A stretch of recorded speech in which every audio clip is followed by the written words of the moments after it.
Hi guys. All right, I'm thinking that the video I posted earlier might cause problems for some of you because it requires a Flash player. So if that doesn't work, we're going to try this one right now. So these notes are on sets of numbers, so it's basically different ways that we classify numbers. So go ahead and write sets of numbers. And then what I want you to do is to draw a big oval on your paper. So this oval is going to represent all the numbers that we're going to work with in math this year, and those are all going to be real numbers. So I'm going to write that off to the side here. And my camera just fell, so I will set it back up.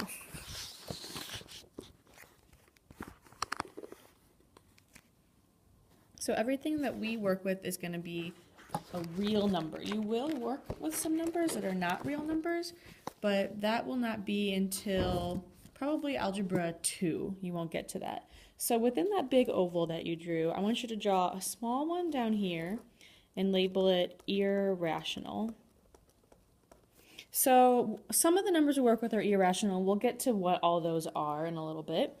But most of the numbers that we're talking about are going to be rational numbers. So write that at the top there. Now within rational numbers, we're going to classify that even more. So within that, if we get a little bit more specific, we're going to talk about integers. And then even more specific, we're going to talk about whole numbers. And then to get the most specific, we will talk about natural numbers. So those are all the numbers we're going to talk about. Feel free to pause this at any time if you need more time to write this down, but I'm going to go ahead and define each of these. So rational numbers, one of the main ones that we're going to talk about, those numbers are either terminating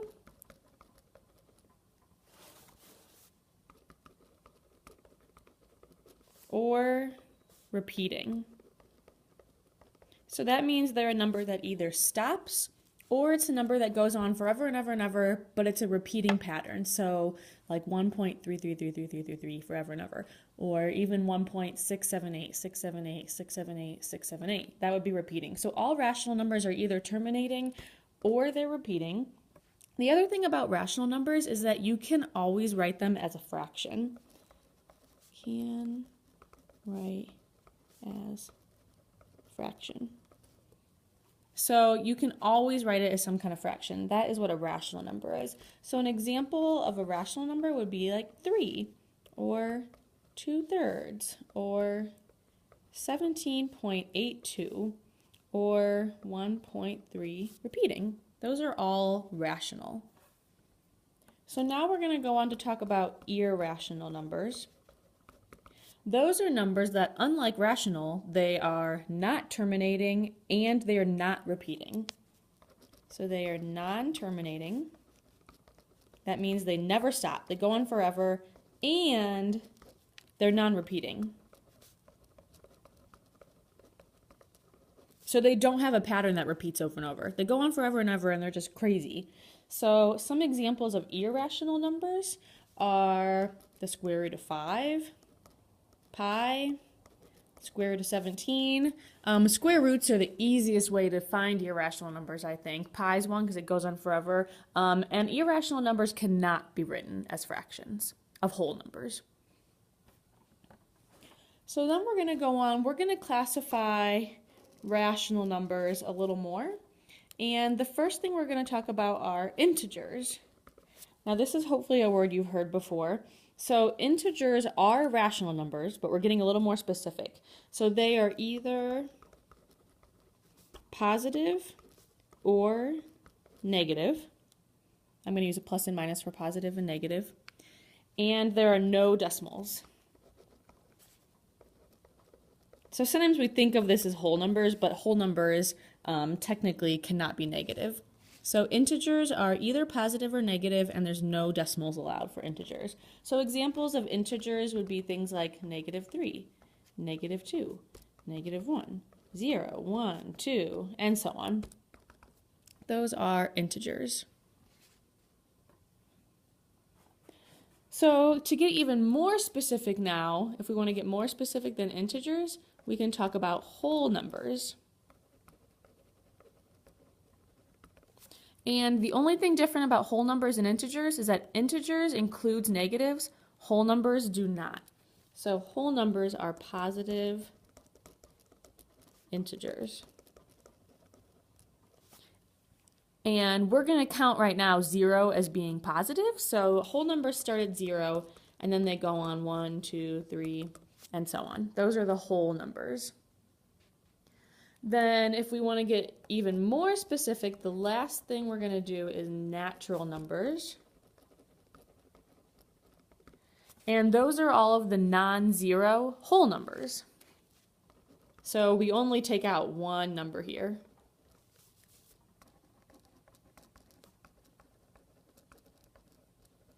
So natural numbers start at 1, 2, 3, and so on.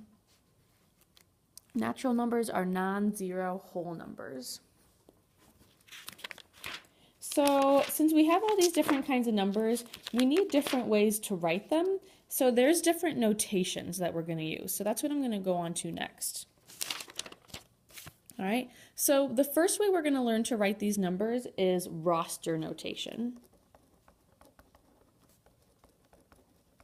And this is where we kind of list everything that's in the set, roster notation. So what you're going to do is you're going to make this little squiggly symbol like that. It's called a squiggly bracket, and you'll get better at this as you do it more. So if, let's say I write the squiggly bracket and I put 1, 2, and 3 inside those brackets, this means, I'm going to put this in quotations because this is how you would read it. It means the set containing the numbers 1, 2, and 3. And that's it. That would mean if we wrote that we're only talking about the numbers 1, 2, and 3. That's it. No other numbers. Now, you might be thinking, okay, so roster notation I can only use if there's a finite number in it, you know, if there's not infinite numbers in the set. But actually, you can use it with infinite numbers in the set. So, for example, let's say we wanted to write the set of natural numbers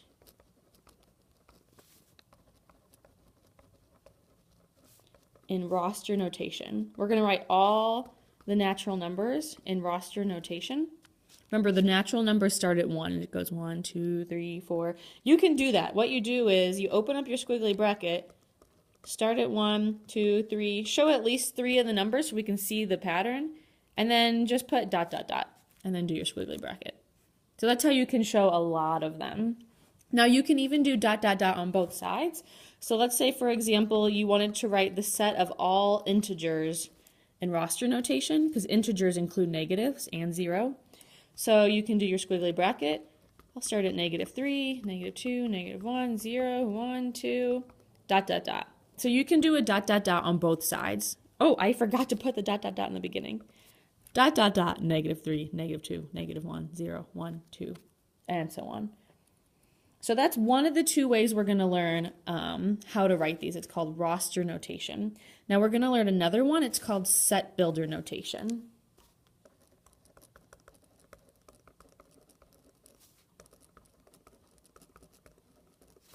Set builder notation. And what set builder notation does is that it specifies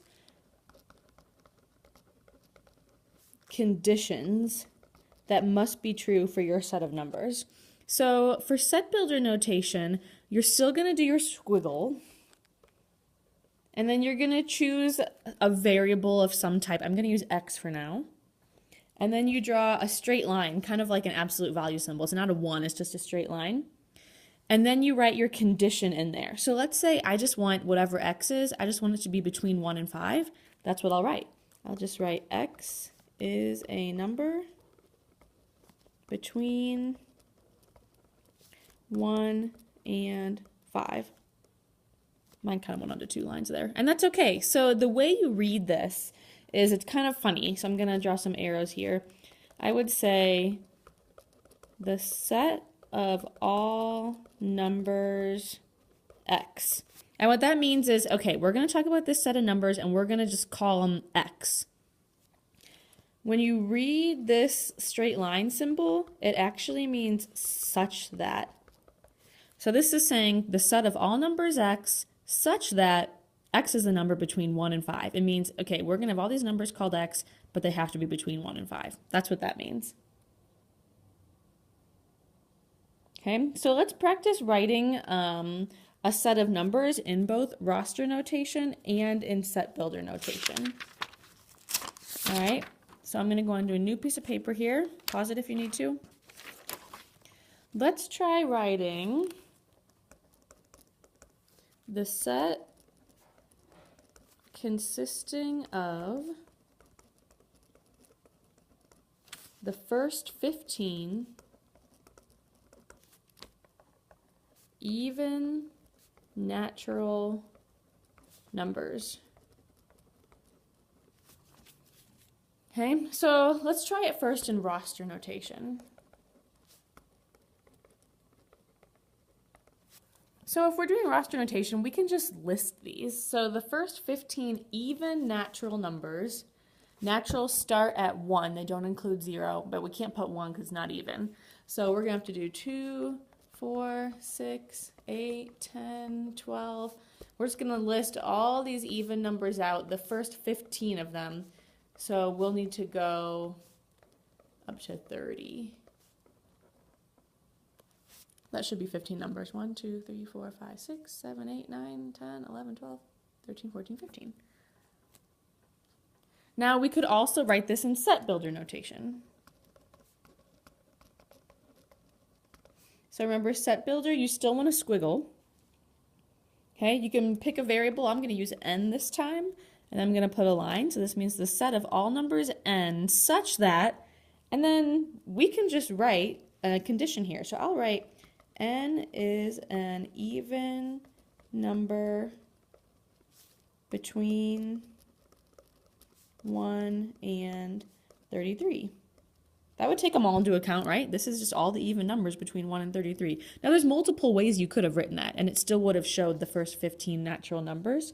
Maybe an easier way to write it would be something like this. We could say the set of all numbers to n such that n is ... And you guys can try filling that in. Think about what n would have to be to make 2n be representing all these numbers. What numbers would I want to multiply 2 by to get all of these numbers? You could even try it and say the set of all numbers 2n such that, and then maybe use some symbols on either side of the n. Try that out. If you don't have it, it's okay when you come in tomorrow, but I'll give you a hint. The symbols you need, you often learn about them. You talk about alligators or crocodiles and what they eat. That's a hint. Okay, so we've got one more thing to talk about, and that is there's this symbol I want to talk about, and it looks like a big uppercase E, but it's like curvy. You can't write it straight. You have to make it curvy. So this symbol means that an element, I'm going to underline that word, it means that an element or member, so those are two ways to talk about the numbers within a set. You can call them elements or members of the set. So this symbol means that an element or member belongs to a set.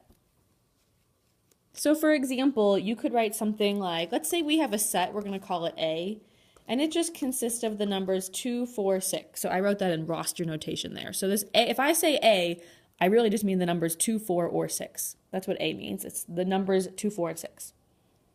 So what we could write then is we could write 4 and then this weird E symbol and then A, because this just means the number 4 is an element of the set A. And that's true, right? Because there's 4. It's right in it. We could say 2 is an element of A. We could say 6 is an element of A. But we couldn't say, 3 is an element of A. Okay, so that's it. Let me know if this one worked for you. If the other one didn't, thanks for being patient, guys. If it didn't, don't worry about it. I'm just trying to find something that works for us. I think this would be awesome if it does end up working. So email me tonight. Let me know what you guys think. See you tomorrow.